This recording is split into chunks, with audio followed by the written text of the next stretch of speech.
আপনার মায়ের 3 ছেলে কি বলছি? আমার মায়ের 3 ছেলে।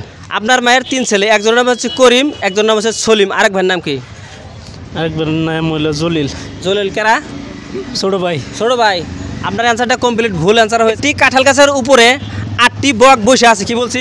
একটি কাঁঠাল গাছের উপরে 8টা বক বসে আছে। একটি কাঁঠাল গাছের উপরে 8টা বক বসে আছে। ওই জায়গা থেকে 3টা বক সিদ্ধান্ত নিল আমরা এই জায়গায় আর থাকবো না, অন্য দেশে চলে যাব। আমার প্রশ্নটা হলো ওই গাছে আর কয়টা বক আছে? 3টা যদি চলে যায় তাহলে 5টা থাকবো। 5টা থাকবো। ভাইয়ের মতো কয়টা থাকা লাগে? 5টাতে থাকা লাগে। 5টা। ভাই আপনার মতো কয়টা থাকা লাগে? আমার মতে তো যেহেতু আমরা বক না ভাই, এখন বক এমন কি ভাষা গুলো না আমি কিভাবে বুঝবো? পারলেন না? তো দর্শক আপনারা তো জানেন আসলে তো ওই গাছে কয়টা বক থাকে। আপনার ভাই আপনি পারবেন নাকি কয়টা থাকে? আপনাকে আমি প্রশ্ন করছি, একটা বট গাছের উপরে 8টা বক বসে আছে, কথা বুঝছেন? 8টা বক, ওই জায়গায় থেকে 3টা বকের সিদ্ধান্ত নিল আমরা এই জায়গায় থাকবো না, চলে যাব। আমার প্রশ্নটা হলো এখন ওই গাছের মধ্যে আর কয়টা বক আছে? 8টাই থাকবো। 8টাই থাকবো। কি জন্য? ও কইছে চলে যাবো, জানাই তো। যায় নাই। আপনার অ্যান্সারটা সঠিক হয়েছে, গতিকে আপনাকে আমাদের তরফ থেকে কলম একটা গিফট দিচ্ছি না। কেমন লাগছে? খুব ভালো, 2টা পাইছি। ভালো লাগছে। ধরেন আপনার হাতে 8টি ডিম আছে, কি বলছি?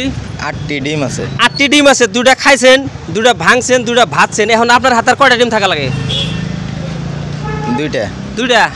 সঠিক অ্যান্সার দিতে পারলে কিন্তু গিফট দেবো আপনাকে। আবার চান্স দিচ্ছি, বলেন। প্রশ্নটা আবার করেন। প্রশ্নটা হচ্ছে ধরেন আপনার হাতে 8টি ডিম আছে, 2টা খাইছেন, 2টা ভাঙছেন, 2টা ভাজছেন। এখন আপনার হাতের কয়টা ডিম থাকা লাগে? 6টা।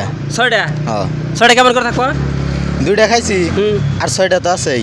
6টা আছে। হ্যাঁ। আপনার অ্যান্সারটা সঠিক হয়েছে, গতিকে আপনাকে আমাদের তরফ থেকে গিফটটা দিচ্ছি, যেহেতু ভালো করে বুঝাইতে পারে। তথাপি আপনাকে কেমন লাগছে গিফটটা ভাইয়া? ভালো লাগছে। ভালো লাগছে, ধন্যবাদ।